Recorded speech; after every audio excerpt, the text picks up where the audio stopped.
Thank you. Good afternoon, everybody. It's a real pleasure to be here. Y para ustedes que hablan español, estoy muy contento de estar aquí en Madrid otra vez, una ciudad muy preciosa. And that was not a deepfake. Y ahora voy a cambiar para hablar en inglés. It's much easier for me. So as Michelle kindly introduced, what I want to talk to you about today is really the intelligence we have and the intelligence that we might need. So really amplifying what you've already heard about how we see ourselves in relation to artificial intelligence, to clarify that concept. So what do we mean by intelligence and what do we mean by artificial intelligence? Just very, very broadly, well, intelligence, these things are always very hard to define. But perhaps the simplest definition of intelligence is doing the right thing at the right time. Not right in any kind of necessarily moral or ethical sense, but right simply in the sense of what is most likely to contribute to my survival prospects in the short term and in the long term. I think you can get a bit further than this and think of intelligence in terms of the ability to achieve goals by flexible means. And these can range from things like solving Rubik's Cube puzzles, as these chimps are doing, writing a poem, fixing a car, or negotiating a difficult social situation. All examples of problems that we might want to bring a particular flexibility to when we're solving them.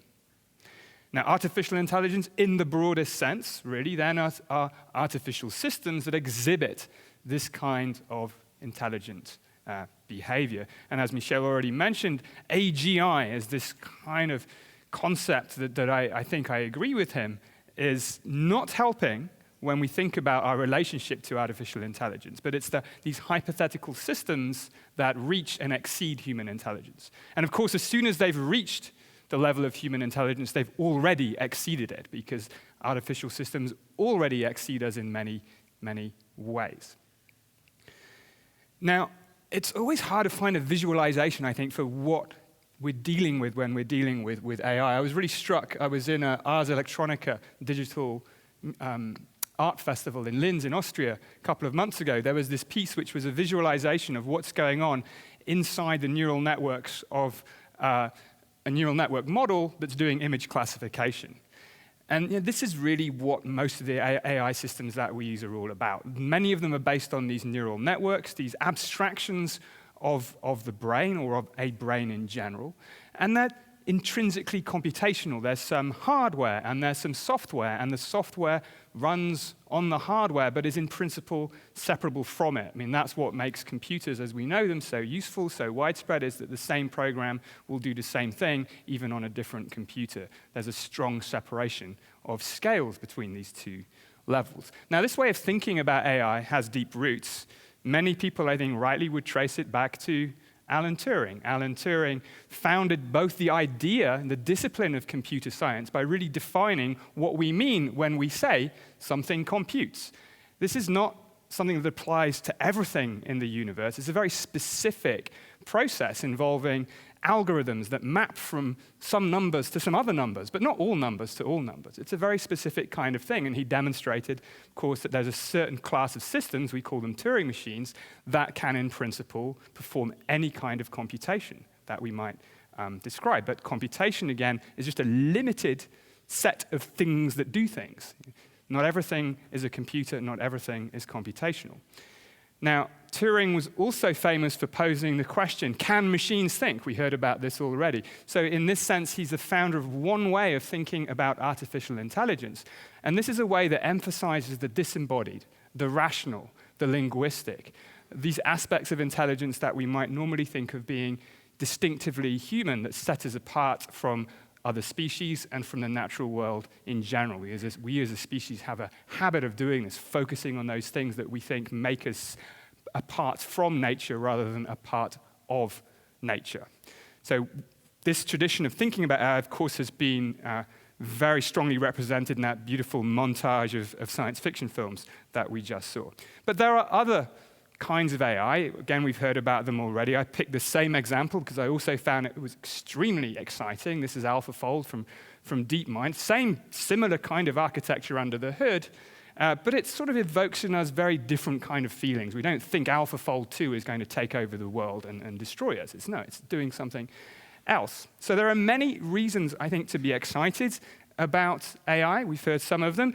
This is DeepMind. Of course, they're excited because they've just won the Nobel Prize. But there are other reasons all of us might be excited. Applications in health, in biology, in neuroscience, in optimizing nuclear fusion, in perhaps furnishing new solutions to major challenges like climate change and so on, peace and governance even. I won't go through all of these things, but there are certainly good reasons to be excited about the potential for these technologies. There are also, of course, reasons to be worried. And these range, again, from things that are already happening now, like social disruption, whether it's changes in jobs or changes in our landscape of information, so that we don't know whether to really trust that Michelle can speak all these languages or not, privacy erosion, manipulation of behavior, and perhaps then we shade into these more existential dangers. Is AI really going to take over the world, destroy us all?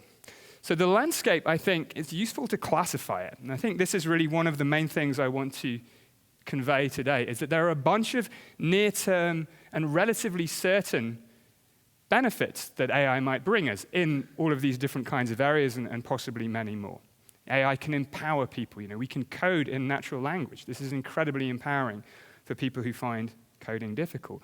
There are also lots of near-term problems for AI that are causing disruption and imposing threats. Energy cost. The energy cost, by the way, I think is really important. The energy demands of big AI firms, it's getting extraordinary now in terms of, I think, responsible for 2 or 3% of global emissions.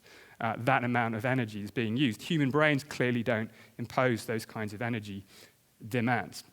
But so we already face these kinds of opportunities and threats. And then there are the long-term risks that I think confuse us when we think about the short-term risks, that conscious robots will kill us all, or perhaps on the good side, superintelligence might save us, and we might even all become immortal by uploading ourselves to the silicon cloud. So if there's one thing to remember from the first part of this talk is we need to separate these kinds of dangers in order to see the threats and opportunities of AI for what they really are. Oh, and maybe it's this singularity that separates these two things, the singularity, the point at which AI bootstraps itself beyond our understanding and control, made famous by Ray Kurzweil. But let's think a little bit more to see this landscape a bit more clearly. Let's think about the intelligence we have. What is human intelligence like? Well, it's based on our brains, and brains, as much as we might have been led to think otherwise, brains are not computers. We can use computers in a certain sense to model brains. There may be some similarities, but there are very many differences. The more you look at a brain, the more you realize how different it is from the kinds of computers that underpin artificial intelligence. Brains are incredibly complex. This is a lovely image of 1 cubic millimeter of brain tissue. And within that 1 cubic millimeter, firstly, 14 petabytes of data, 150 million connections.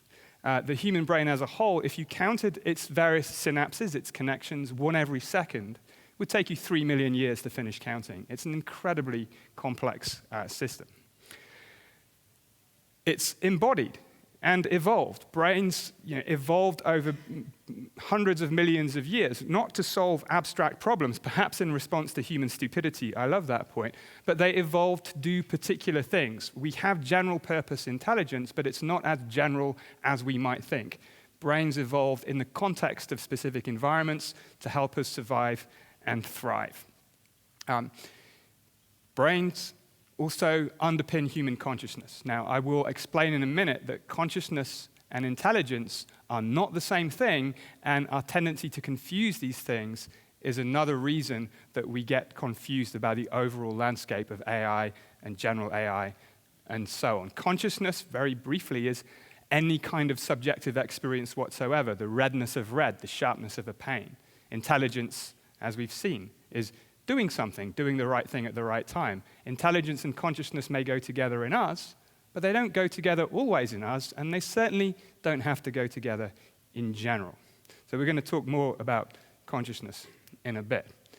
Human intelligence, then, is general, but it's not unlimited, and there's a rich literature, which I'm sure many of you will be aware of, that points out how specific, how non-general human cognition and intelligence is. There's Danny Kahneman, Amos Tversky's work in behavioral economics, things like prospect theory, that reveal the cognitive biases that we don't know that we have, but which shape every decision that we make. Reason and emotion are deeply intertwined. Descartes, the famous philosopher, thought of them as separate, idealized human or biological rationality as something that floated above emotion, and we've increasingly become aware that we need our emotional responses to situations to do anything, and certainly to do the right thing. Now, these are features of human cognition. They're not bugs. The biases that we have, the integration with emotion that we have, those are the features of human intelligence that allow us to do what they do. Now, I want to move away from intelligence just a bit to think about perception, because if we understand how the brain solves this task, I think we get a picture of the brain that allows us to see ourselves much more clearly in relationship to AI. Because brains are not just for solving complex problems, they're for guiding our behavior in the here and the now. So when you open your eyes, your brain does more than just pass electrical signals around. A whole world appears, a visual world, when you open your eyes. The brain is somehow constructing this visual experience from sensory signals which are ambiguous, unlabeled, and noisy. Now, this is Brighton, where I live, on the southern coast of the UK. This is in winter. It's very nice place. But how does the brain solve this problem? Think about it from the brain's perspective. The brain is locked inside this bony vault of the skull, trying to figure out what's out there in the world. It has no direct access to anything. This idea of the brain being kind of locked away from reality as it is goes back thousands of years in philosophy. Plato, in his allegory of the cave, talked about this. In Plato's allegory of the cave, prisoners are chained to the wall of a cave. All they have access to are shadows that are cast on the wall by the light of a fire. And the prisoners take these shadows to be real because that's all they have access to. Instead of thinking about prisoners trapped inside a cave, just think about your brain. Try and imagine what it's like being your brain. You're trapped inside now the bony prison of a skull, trying to figure out what's out there in the world. All you have access to are these noisy, ambiguous sensory signals. So to figure out what's there, the brain has to combine these uncertain, unlabeled sensory signals with its prior expectations or beliefs about what's going on in the world or even what's going on in the body. The brain doesn't sort of read out the world directly from the sensory signals. It actively constructs what we perceive by combining sensory signals with its prior expectations or beliefs. Perception in this view is a kind of informed guesswork, Bayesian best guessing about the causes of sensory signals rather than the readout of sensory signals themselves.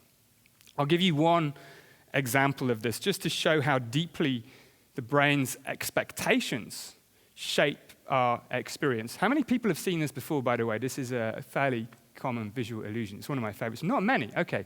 So what I want you to do is look at the two squares A and B. Now, hopefully they should look different shades of gray. Is that right? Yeah? A is darker. Just can you, if you raise your hand if you see A darker, so I know that it's working. Okay, good. Now, if I show another version of this image with the patches joined up, you can see it's the same shade of gray. It's exactly the same shade of gray. If you think I'm sort of messing around, I'll just move the bar over, and you can see it's the same shade of gray. There's no trickery here, but take it away, and they look different again. So what's going on here is that your brain has deeply baked into it the knowledge that objects under shadow appear darker than they are. The brain knows how shadows work, even though you don't necessarily know that your brain knows this. So the expectations that we have can shape just very, very primary aspects of our perception of the world. The overall way of thinking about this, that's appealing to me anyway, is to think of perception this seemingly effortless achievement of creating a world out there, it's a kind of controlled hallucination. The brain is always throwing out predictions about the causes of its sensory signals and updating those predictions on the basis of sensory data. We don't passively perceive our worlds, we actively generate them. So it's a little bit like hallucination, the brain making stuff up, but the hallucinations now are controlled by sensory signals coming from the world and the body. In a lot of my work, I've been taking this concept and running with it to see where it goes, doing lots of experiments, which I won't talk about today, but also applying it to the body, the self. What it is to be you is not is also a kind of perception. It's also a kind of brain-based best guess, but now about signals that come from the body, not the world. And this even applies to things like emotion. Emotions are, in my view, also kinds of perception. When the brain is creating the feeling of an emotion, it's making a best guess about why your physiology, your physiological state, is the way that it is. We have this whole sort of domain of perception called interoception, which is often overlooked, which is all about perception of the body from within rather than perception of the world out there. Now, to cut this long story very short, the picture that emerges from all of this is that we perceive the world around us and ourselves within it with, through, and because of our living bodies. And we forget this sometimes. We think of the brain often as this sort of just meat-based computer that the body just moves around from one meeting to another meeting.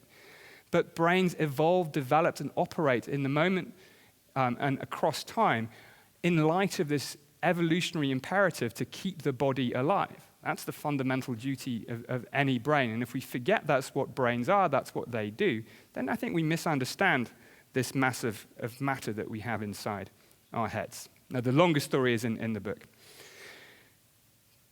But where we get to at the end of this story is that something that we might think of as being really what we want to understand, the defining feature of human intelligence or human being, which is being conscious, is not so much tied to being intelligent, but it's much more closely tied to our nature as living systems. We are not cognitive computers, we are feeling machines.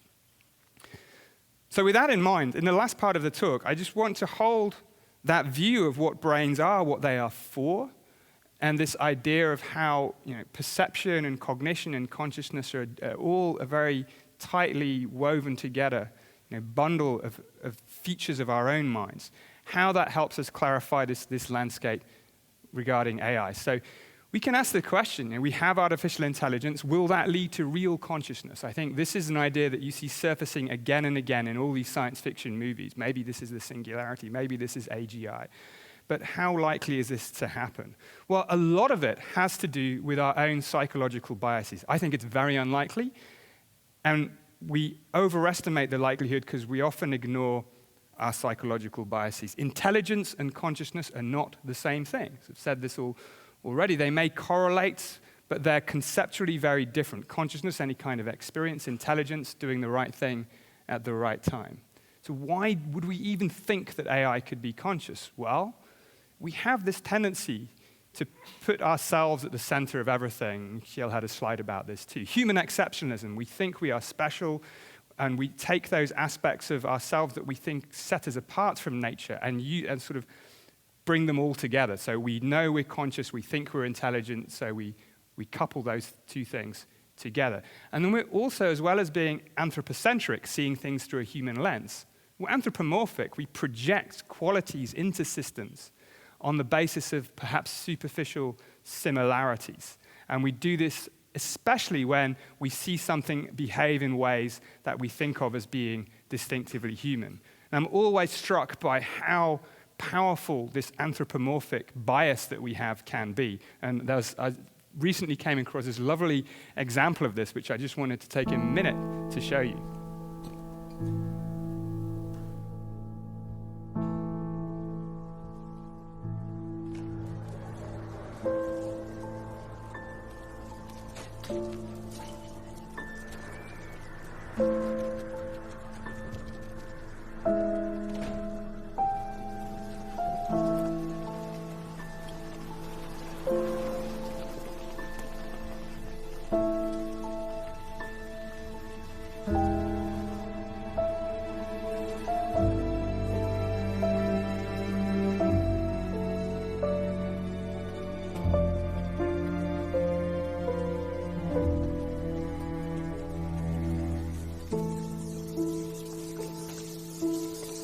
Many of you feel bad for this lamp. That is because you're crazy. It has no feeling, and the new one is much better. I think it's great. So, small advert for IKEA, for the IKEA marketing department anyway.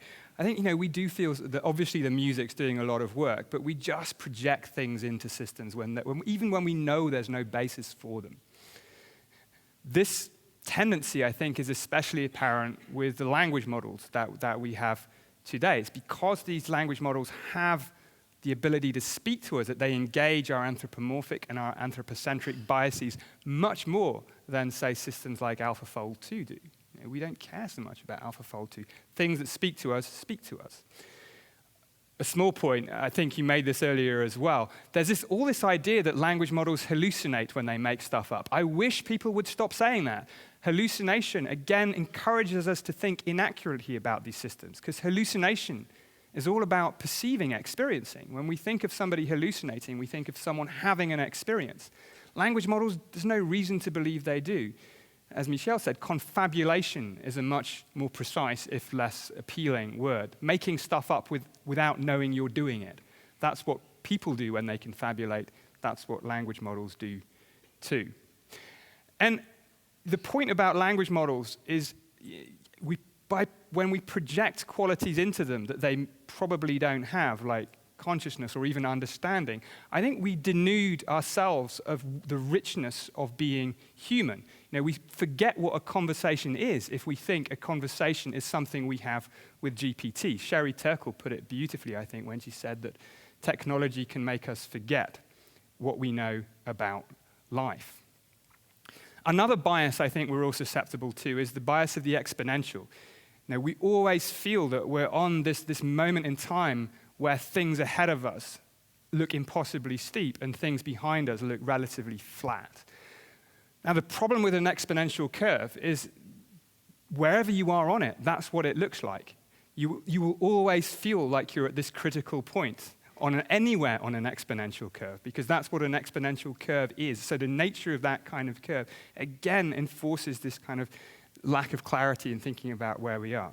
And then there are the more fundamental reasons, which I don't have time to go into great detail, but I already hinted at that brains and computers just are very different kinds of things. In a brain, there is no distinction between the wetware and the mindware, as there is between the hardware and the software in a computer. Brains are living systems, and this drive to stay alive that animates each of us as an individual goes right down even into individual cells in any biological organism. So if this is on the right track, then AI systems could at best simulate something like consciousness, but could never instantiate it, in much the same way that computer simulation of a weather forecast can simulate a weather system, but it will never get wet or windy inside a computer simulation of the weather.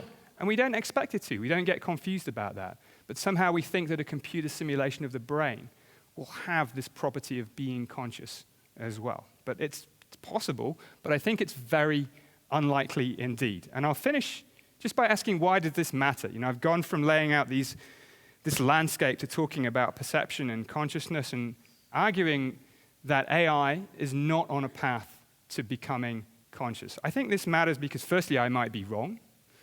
There are plenty of other people in my field who disagree and think that if we build computers, maybe not so much to be intelligent, but according to some of the best theories of consciousness that we have, you'll get a conscious machine. I think they're wrong, but they might be right. And that would be worrying. If indeed it is possible to build a system that has conscious experiences, then we are in all sorts of trouble. There are many reasons to not do it. This problem of value alignment gets harder once we build systems that have their own interests, as well as the interests we give it. And there's also the possibility of what I would call real artificial suffering. As soon as something is conscious, it has moral status. It requires moral consideration. Would we be allowed to turn a conscious computer off? It's a very tricky question, and we don't want to make the mistake of catastrophically introducing industrial-scale new forms of suffering into the world that we might not even recognize as suffering. So we should not even be trying to build a conscious machine, as sometimes you hear from people in Silicon Valley. But even AI that seems conscious could be very bad. And here we move from the long-term uncertain to the here and now. This is already happening. People like the Google engineer, Blake Lemoine, already thought his company's AI has come to life. And what's more, even if we know under the hood these systems are not conscious, we will be unable to avoid perceiving them as being conscious. So this is, I think we underestimate our own ability to get behind and beneath our own biases about this. So I'm going to finish up in 1 minute now. These are some of the dangers, I think, that conscious-seeming AI, which is already with us, can give rise to. We might mispredict what they do. Because if we think they're conscious and understand like us, but they aren't and they don't, then we will make predictions about their behavior that may well fail in some small but critical circumstances. We're more open to social coercion if we believe that a system really has feelings about us. And finally, there's this brutalism problem. If we think a system is conscious, either we learn to care about it and spend some moral capital on caring about things we know are not conscious, or we learn to not care about it, and that's a very unhealthy place for our minds to behave badly towards things even though we feel they are conscious. So the intelligence we need is a bit like this. I think we get confused about AI when we misattribute it with capabilities it might not have. AI should complement, not replace human intelligence, and we are so much more than computations in a language model, and let's not try to build conscious machines. Just remember that human intelligence is embodied, evolved, bounded, and continuous with perception. It's not this disembodied capacity for rationality. Don't confuse the certain near-term challenges and opportunities with the uncertain. Understand our psychological biases. And AI, of course, can be tools, but they should not be thought of or developed to replace us. I'll finish with a quote from Daniel Dennett, who was one of my great mentors in philosophy, who said we should treat AI as tools rather than colleagues, and always remember the difference. Thank you very much. Thank you.